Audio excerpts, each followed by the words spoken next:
Hello guys, welcome back to the channel. Today we are discussing a very interesting topic, learning culture.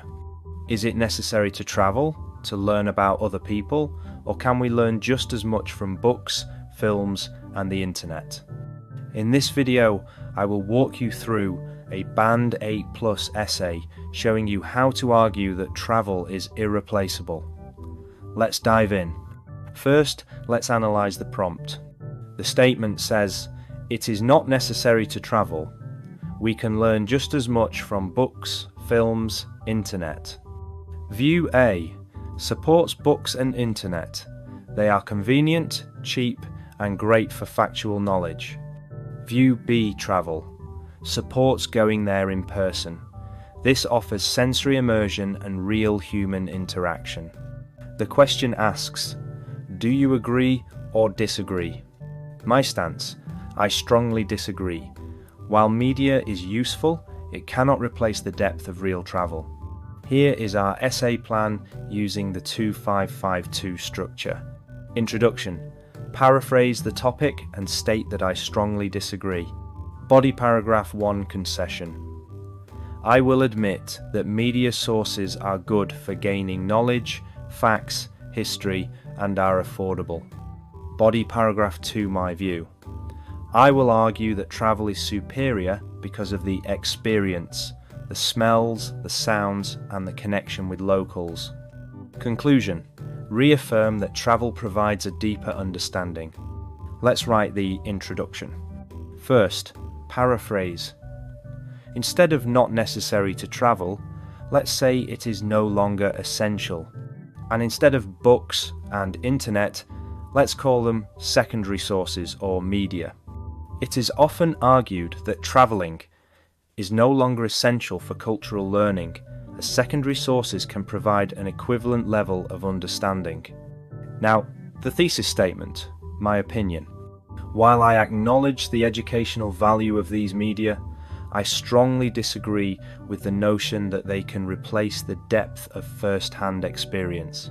First-hand experience is a great Band-Aid collocation for travel. Moving on to body paragraph 1. This is our concession paragraph. Even though I support travel, I must admit that books and the internet have value.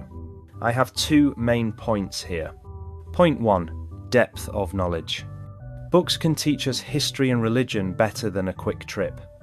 I will use the phrase comprehensive insight to describe this deep understanding. Point 2. Accessibility.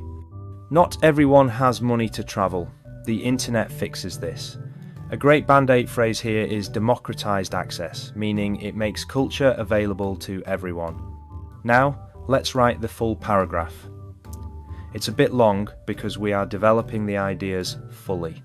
On the one hand, it is undeniable that secondary sources serve as powerful tools for acquiring cultural knowledge. Firstly, books and documentaries offer a comprehensive and academic insight into history and beliefs. A tourist on a short trip might fail to grasp or fail to understand these deep meanings. For instance, reading about a monument explains its significance better than just looking at it. Secondly, the internet has democratized access to culture. This is a powerful phrase. It allows people to observe foreign lifestyles remotely. Through immersive vlogs, we can see festivals from home, gaining a broad overview without the expense of travel. This paragraph is strong because it acknowledges the academic value of media, which sets us up to argue for the emotional value of travel in the next paragraph. Now we arrive at the most important part, body paragraph 2. This is where I present my own view. I need to argue why travel offers something that media cannot. Point 1. Sensory immersion. Media is visual, but travel is physical. It involves smells, sounds, and atmosphere. I will use the term sensory immersion to describe this unique feeling. Point 2. Human connection. Watching a video is passive. Travel requires us to interact. I'll use strong verbs like necessitates, direct interaction, and fosters genuine empathy. These are key to explaining why travel changes us as people. Let's put these ideas into a coherent paragraph. I start by stating that travel offers a unique dimension of learning. On the other hand, I am convinced that physical travel offers a unique dimension, offering true sensory immersion. I explain that culture is not just facts, it is an atmosphere defined by sights, sounds, smells, and human connections. Then, I move to the second point, interaction.